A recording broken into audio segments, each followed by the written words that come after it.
What if I say everything you believe is wrong? Imagine if the key to unlocking your full potential lies in questioning your own convictions. Curious? Today we're diving into Adam Grant's Think Again, a book that reveals how rethinking your beliefs can dramatically reshape your life. If you're ready to challenge the status quo, hit that like button, subscribe, and let's uncover how questioning your assumptions can lead to breakthroughs.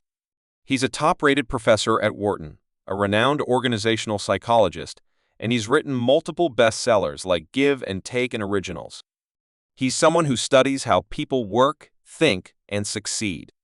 So when he writes a book about the power of rethinking, you know it's going to be packed with insights that can seriously change the way you approach life. Now, why is Think Again so important?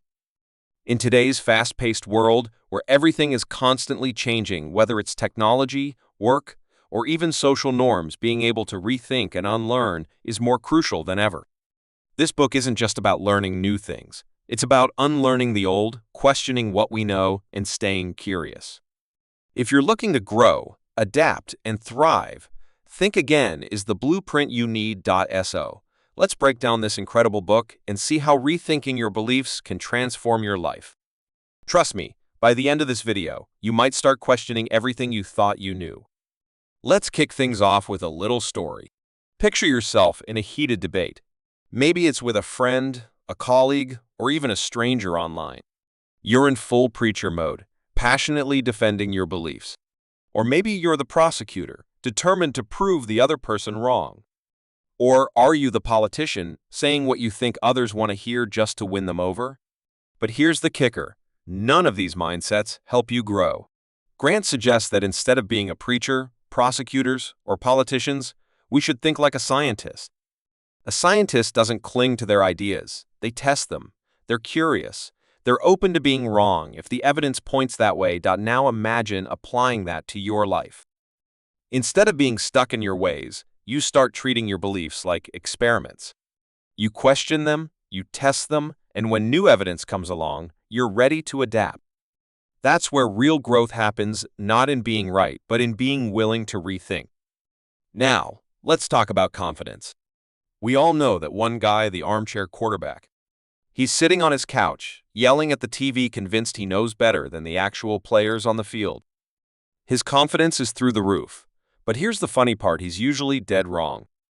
On the flip side, maybe you felt like an imposter before, doubting yourself even when you're qualified. Here's where Grant introduces the idea of confident humility. It's about finding that sweet spot between knowing what you're good at and being open to the possibility that you might be wrong. Imagine walking into a room full of experts. Instead of pretending to know everything, you confidently share what you know, but you're also ready to learn from others. That's confident humility in action, and it's a game changer in how you approach everything from work to relationships. Let's flip the script on something we usually dread, being wrong. Picture this. You're at a trivia night, and you're absolutely sure you've got the right answer. But then, the host reads the answer, and you're way off. It stings, doesn't it? But what if I told you that being wrong is a good thing? Grant argues that there's real joy in being wrong. Why? Because every mistake is a chance to learn something new. If you're always right, you're not growing. It's the moments when you stumble that you learn the most. Think about the last time you made a mistake. Instead of beating yourself up, what if you saw it as a learning opportunity? This chapter is all about shifting our perspective, seeing mistakes not as failures, but as steps on the path to growth. Now, let's get into something we all try to avoid: conflict. Imagine you're in a meeting and things get heated. Opinions are clashing, voices are rising. It's uncomfortable, right? But here's a twist. Grant says that this kind of constructive conflict is exactly what we need. He calls it the good fight club. It's about creating spaces where people feel safe to challenge ideas, where debates aren't just tolerated, they're encouraged. But it's not about fighting for the sake of it. It's about pushing each other to think deeper and come up with better solutions. Imagine being in a workplace where this is the norm. Instead of avoiding disagreements, you embrace them because you know they'll lead to something better. It's about seeing conflict not as a problem, but as fuel for innovation. Ever been in a debate where you just couldn't get the other person to see your point? Frustrating, right? But here's a thought. What if the goal wasn't to win the argument, but to understand the other person and maybe even change your own mind? Grant talks about approaching debates like a detective rather than a warrior. Instead of going in ready to fight, you go in ready to listen, to ask questions, to understand. It's about shifting from confrontation to collaboration. Imagine using this approach in your everyday life. Whether it's a tough conversation with a friend or a disagreement at work, it's about finding common ground and walking away with a better understanding of each other. Let's talk about biases, the invisible lenses that distort our view of the world. Picture yourself watching your favorite sports team. You're convinced the ref is biased against them, but deep down, you know you're seeing things through your bias lens. Grant dives into how these biases like confirmation bias or overconfidence mess with our thinking. The first step in fighting them is recognizing that they're there. It's like suddenly realizing you've been wearing tinted glasses all along. Now, imagine taking off those glasses. You start to see things more clearly, making better decisions because you're not just going with your gut, you're questioning it, challenging it, and being open to new perspectives. Let's shift gears to something tricky, changing someone's deeply held beliefs. We've all been there, in a heated argument where no one's budging. It's frustrating. But what if, instead of trying to convince someone, you just listened? Grant introduces the idea of empathetic listening. It's about really hearing the other person, understanding where they're coming from, and then gently guiding them toward a new perspective. Think of it like being a vaccine whisperer using gentle persuasion rather than force.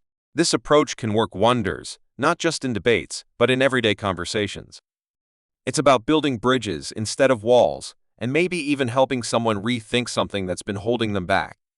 Ever feel like the world is more divided than ever? It's like we're all on different planets, especially when it comes to politics or social issues. But here's a radical idea. What if we could start depolarizing these conversations? Grant talks about how rethinking can help us bridge these divides. It's not about changing your beliefs overnight, but about being open to understanding where the other side is coming from. Imagine being in a room with people who think completely differently from you. Instead of clashing, you start to see the common ground. This chapter isn't just about big political debates. It's about everyday conversations with people who see the world differently. By approaching these discussions with an open mind, we can start to heal some of the rifts that divide us. Let's talk education. Remember those school days when you had to memorize and regurgitate facts? Grant challenges this approach, suggesting that education should be about questioning knowledge rather than just absorbing it. Imagine a classroom where students are encouraged to ask why and what if, instead of just taking notes. This chapter is all about how we can foster critical thinking from a young age, teaching kids not just to learn, but to learn how to think. Imagine the impact this could have raising kids who are not just knowledgeable, but curious, adaptable, and open-minded. It's a powerful vision for what education could be. Ever been in a workplace where change is a dirty word? That's not how we do things here, might as well be the company motto. But Grant argues that the most successful organizations are the ones that embrace change and foster a culture of learning. Imagine working where questioning the status quo is encouraged, new ideas are welcomed, and failure is seen as a stepping stone to success. This chapter is about how organizations can thrive by creating a culture of continuous learning and adaptability.